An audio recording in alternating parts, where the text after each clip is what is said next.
नमस्कार, good morning. नवीन दिवसाची नवीन सुरुवात झालेली आहे आणि मी आत्ताच थोड्या वेळापूर्वी वॉकवरनं आलेली आहे आणि आत्ता घड्याळात वाजलेले आहेत 7:30. अजूनही कोणी उठलेलं नाही आहे कारण मिस्टरांनासुद्धा ऑफिसमध्ये उशिरा जायचं आहे थोडंसं आणि त्याला पण थोडासा सर्दी खोकला झालेला आहे. सो आता मी माझं जे मॉर्निंग ड्रिंक आहे ना तर ते आता घेते, कारण मी सकाळी जाताना जेव्हा वॉकला जाते तेव्हा सकाळी जाताना बदाम आणि अंजीर थोडेसे पाण्याचे रात्री भिजवलेले असतात ते खाऊन जाते.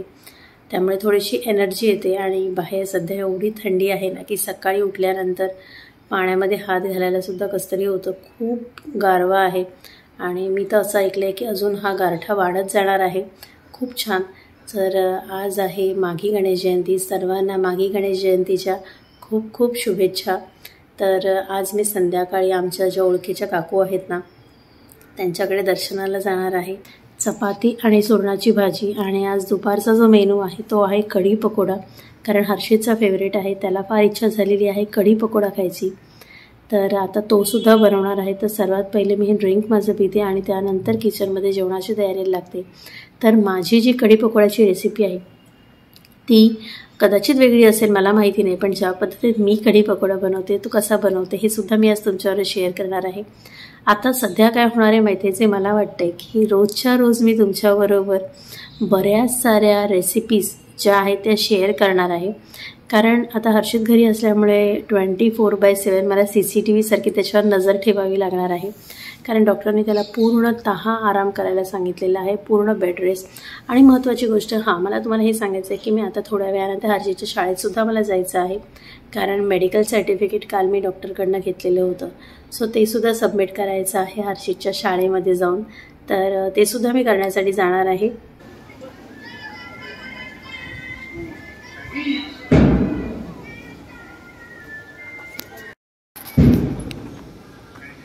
मी आता आलेली आहे हर्षितच्या स्कूलमध्ये. हर्षितच्या स्कूलमधले मेडिकल मी सबमिट केलं आहे आणि आता मी चाललेली आहे घरी. आता आमची सगळी कामं संपली आहेत आणि आम्ही आता घरी जायला निघालो आहे दोघी पण. चला आता घरी जाऊन जेवते आणि मग तुम्हाला भेटते, कारण दुपार झाली, खूप भूक पण लागली आता मला पण, म्हणजे बाहेर काही खायचं नाही आहे. तर आता थोड्याच वेळापूर्वी मी घरी आली. मला येऊन आता एक अर्धा तास झालेला आहे आणि आल्यानंतर मी पहिलं काम काय केलेलं असेल तर मी ते जेवून घेतलं, कारण मला खूप भूक लागलेली. आणि आता घड्याळात वाजलेले आहेत 2:30. सो मी आय थिंक 1:45-2च्या दरम्यान आली असेल घरी. आता 2:20 झालेले आहेत एक्झॅक्टली. तर आल्यानंतर मी जेवून घेतलेलं आहे आणि घरी आल्यानंतर एक मेन गोष्ट कळली की ती म्हणजे पाणी गेलेलं आहे. माहीत नाही, काहीतरी पाण्याचे सध्या प्रॉब्लेम्स बरेच सारे ठाण्यामध्ये चालू आहेत आणि त्याचं तेच कारण असेल कदाचित. तर मी काही पाणी खूप सारं भरलेलं नव्हतं, कारण आमच्याकडे कसं असतं की माठामध्ये रोज आम्ही थंडी म्हणजे उन्हाळा पावसाळा हिवाळा उन्हाळा पावसाळा हिवाळा कोणताही ऋतू असू दे आमच्याकडे माठातलंच पाणी पिलं जातं. तर मी फक्त सकाळी रोज उठल्यानंतर माठ घासून पुन्हा माठामध्ये पाणी भरते आणि त्याच्यानंतर बाकी सगळं तर आवरलेलं होतं. आणि त्याच्यानंतर आमच्या ज्या ताई येतात त्यासुद्धा आज त्यांना असं वाटलं की चला आज तिला कुठेतरी बाहेर जायचं होतं, म्हणून ती आज लवकर येऊन गेली आणि तिने सगळी कामं करून गेली. आणि त्याच्यानंतर जेव्हा मी आत्ता घरी आली तेव्हा मला कळलं की पाणी गेलेलं आहे, कारण मला आता जाणं भाग होतं. तुम्हाला मी मगाशी जसं सांगितलं की हर्षितच्या स्कूलमध्ये मला मेडिकल द्यायला जायचं होतं. काल जेव्हा मी हॉस्पिटलमध्ये गेलेलो होतो तेव्हाच मी मेडिकल घेतलेलं होतं, कारण मला माहिती आहे, कारण त्याच्या स्कूलमध्ये मेडिकल देणं फार गरजेचं आहे. आणि तो जेव्हा मला डॉक्टर म्हणाले की तिला 1 महिना तरी तुम्ही स्कूलला पाठवू नका, कारण कमीत कमी 1.5 ते 2 आठवडे त्याच्या पायाला प्लास्टर असणार. 2 आठवडे तर पायाला प्लास्टर ठेवणार आहेत त्याच्या. तर त्याच्यामुळे त्याला स्कूलला जायला मिळणार आणि त्याच्यानंतरसुद्धा थोडा अजून 1 आठवडा त्याला घरीच राहावं लागणार आहे, थोडंसं त्याला यूज टू होण्यासाठी. कारण क्रॅक तसा त्याला मायनर आहे, म्हणजे एअर क्रॅक म्हटला जातो ना तसा त्याला क्रॅक आहे. कारण ज्या वेळेला त्याचे जेव्हा रिपोर्ट्स मिळाले त्या रिपोर्ट्समध्ये मी सुद्धा बघितलं अगदी छोटासा इतकुसा आहे. आजचा माझा जो प्लॅन होता की मला बनवायचं होतं कढी पकोडा, जे हर्षितला फार आवडतं आणि मी तुमच्याबरोबर ती रेसिपी आज शेअर करणार होती. परंतु गोष्ट अशी झालेली आहे की मी जेव्हा घरी आली तेव्हा त्या फक्त, कारण माझी रोजची सवय सकाळी उठली की पहिले मी तो माठ पूर्णतः धुते आणि त्याच्यानंतर त्याच्यामध्ये मी पाणी भरते. परंतु आजसुद्धा मी तसंच केलं की पाणी वगैरे सर्व भरून ठेवलं आणि जेव्हा मी घरी आली तेव्हा कळलं की पाणी गेलेलं आहे. सो माठामध्येच तेवढं पाणी होतं आणि ते पूर्ण दिवस चालवायचं आहे पाणी, कारण संध्याकाळी पुन्हा जेवण करायचं आहे. तुम्हाला तर माहिती आहे की आज आहे माघी गणेश जयंती. सो त्याच्यासाठी पाणी लागणार आहे, कारण संध्याकाळी पूर्ण जेवण बनवायचं आहे. तर संध्याकाळीसुद्धा डाळ भात भाजी आमटी असं म्हणजे डाळ भात भाजी आणि कदाचित आज भजी बनवायचा प्लॅन आहे. सो त्याच्यासाठी पाणी लागणार आहे. आणि मी तुमच्याबरोबर आज कढी पकोड्याची रेसिपी शेअर करणार होती, पण ती नाही करू शकली. सो घरी आल्यानंतर पटकन मी आज पुलाव केला. माझ्याकडे थोड्याशा फार भाज्या होत्या. तर आता मी जेवून झालेलं आहे, तर माझी 1-2 काही कामं आहेत. सो ती माझी लॅपटॉपवरची जी कामं आहेत ती मी पूर्ण करते आणि त्यानंतर मी तुम्हाला भेटते. तर माझी लॅपटॉपवरची जी कामं होती ती सर्व मी आता आवरली आहेत आणि आता मी तयार झालेले आहे, कारण मला जायचं आहे. आता घड्याळात वाजलेले आहेत 6:30 झालेले आहेत. तर आता मी देवळात चालली आहे, म्हणजे आज माघी गणेश जयंती असल्यामुळे देवाच्या दर्शनाला चाललेली आहे. गणपतीच्या मंदिरात म्हणजे मी एका ठिकाणी गणपतीच्या मंदिरात जाऊन आलेली आहे सकाळीच, म्हणजे मी येताना जाऊन आले, पण तिथे काही मी शूट नाही करू शकली. आणि आता मी आणि माझी मैत्रीण इथेच आमच्या घराच्या जवळ संघाचं एक मंदिरासारखं डेकोरेशनमध्ये उभारलेलं आहे. सो आता मी तिथे चाललेली आहे, मी आणि माझी मैत्रीण. सो तुम्हाला सुद्धा दाखवते तिथे गेल्यानंतर. तर निघते आता त्या मंदिरात जाण्यासाठी. जे मंदिर उभारलेलं आहे त्याचं दर्शन घेते आणि त्यानंतर आमच्या एक काकू आहेत ओळखीच्या, सो त्यांच्या घरी पण जायचं आहे. त्यांच्या घरी पण माघी गणेश जयंती असते, म्हणजे माघी गणपती त्यांच्याकडे आणतात. तर ते पण तुम्हाला दाखवते.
तर आता ज्या काकींच्या घरी आम्हाला जायचं आहे ना, तर आम्ही तिथे पोचलोय.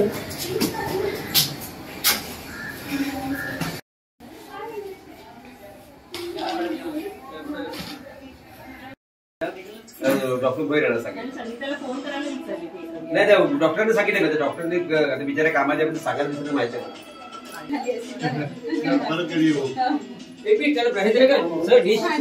प्रसाद घेत ना कधी मग काय वाटत येत जा सर ना सर एक मिनिट ठीक आहे. हा खूप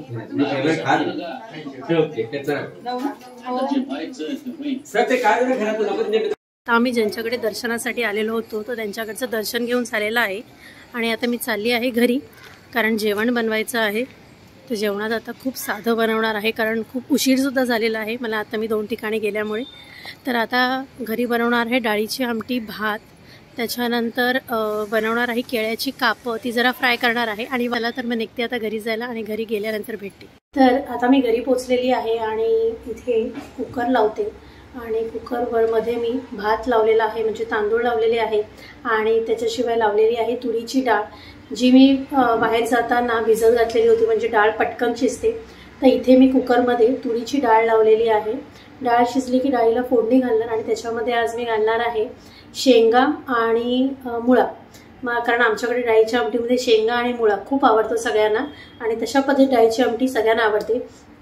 आणि तुम्हाला एक गोष्ट दाखवायची आहे, तर इथे मी काप केळ्यांचे करून ठेवलेले आहेत, म्हणजे जी कच्ची केळी असतात ना, तर त्या कच्च्या केळीची सालं काढून असे मस्तपैकी असे लांब लांब याचे काप केलेले आहेत.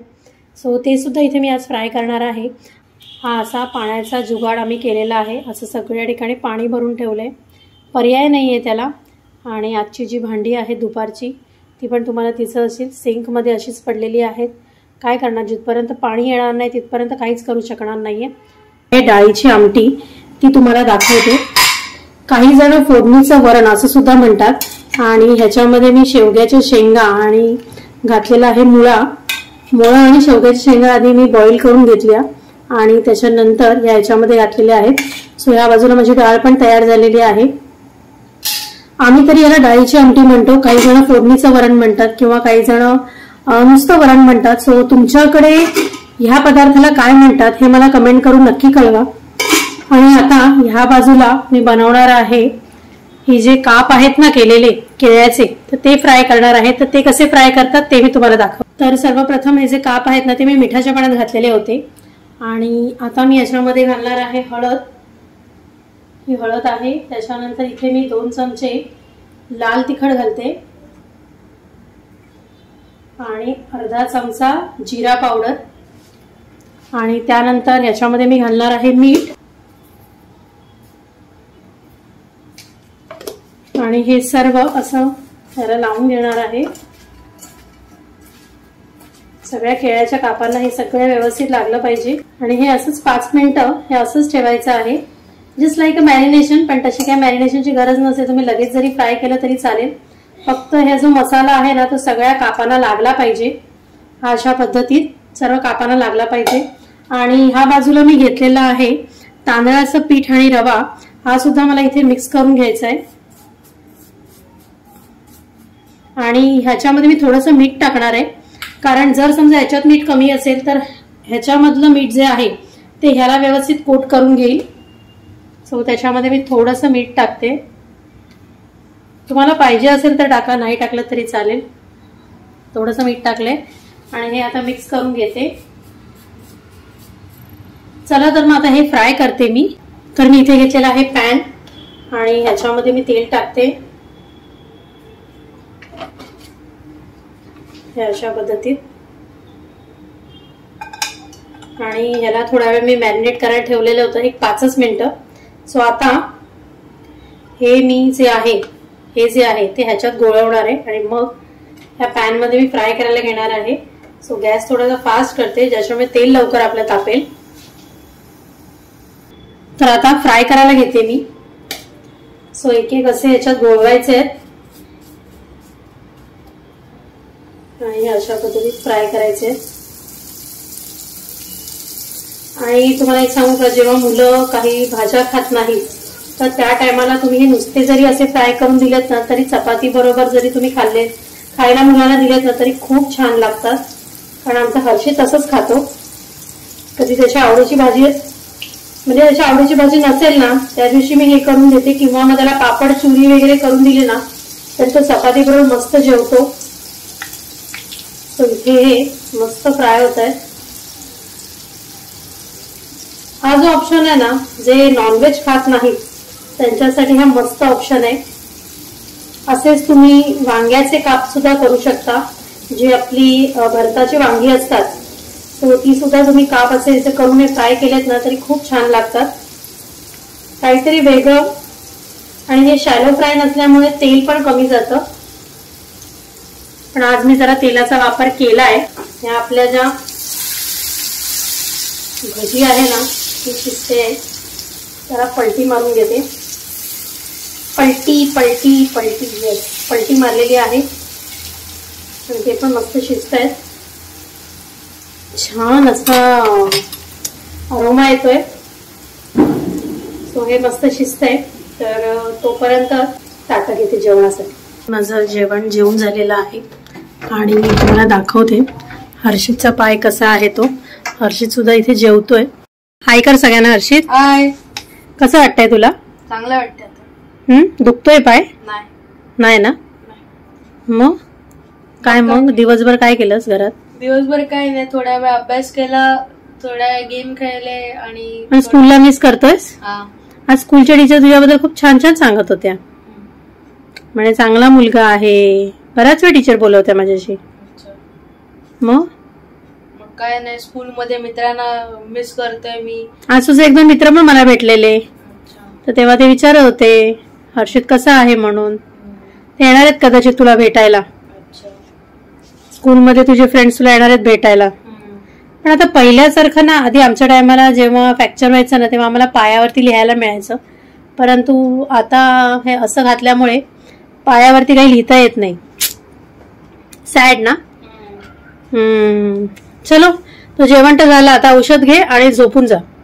ओके, चलो बाय, गुड नाईट. तर अशा पद्धतीत आता माझं हर्षितचं आमचं जेवण झालेलं आहे. सो असाच गेलेला आहे माझा आजचा पूर्ण दिवस. असं असतं माझ्या डेली रुटीनमध्ये सुद्धा मी एवढी बिझी असते ना, काही ना काही कामं ही चालूच असतात. असं कधीच होत नाही की बाबा एक काम झालं आहे आणि बस तेवढंच एका दिवशीला काम आहे. एकाच दिवशी मला भरपूर साऱ्या कामांना तोंड द्यावं लागतं. आणि आता तर हर्षित माझ्यावर पूर्णतः डिपेंड आहे. सो घरी मी आल्यानंतर मी आधी हर्षितला आंघोळ घातली. आज त्याला थोडीशी लेट आंघोळ घातली, कारण मला ज्यांच्याकडे गणपती आज आलेले आहेत सो तिकडे जायचं होतं. म्हणजे जे आमच्या काकू आहेत ओळखीच्या त्यांच्या घरी जायचं होतं. सो त्याच्यामुळे मी तिथे गेल्यामुळे आज हर्षितला थोडीशी लेट आंघोळ घातलेली आहे, कारण तसं पण आमच्याकडे पाणी आज नाहीये. त्याच्यामुळे मी तिला आत्ता थोड्या वेळ आल्यानंतर आधी पहिले आंघोळ घातली आणि त्याच्यानंतर मी जेवणाला लागलेली आहे. तर आमचं जेवण वगैरे झालेलं आहे. सो आजचा ब्लॉग मी इथेच एंड करते. आणि तुम्हाला माझा आजचा हा ब्लॉग आवडला असेल तर लाईक करा, शेअर करा, कमेंट करायला विसरू नका आणि सबस्क्राईब नक्की करा, की ज्यामुळे माझे असेच नवनवीन व्हिडिओज तुम्हाला पाहायला मिळतील. So bye, take care.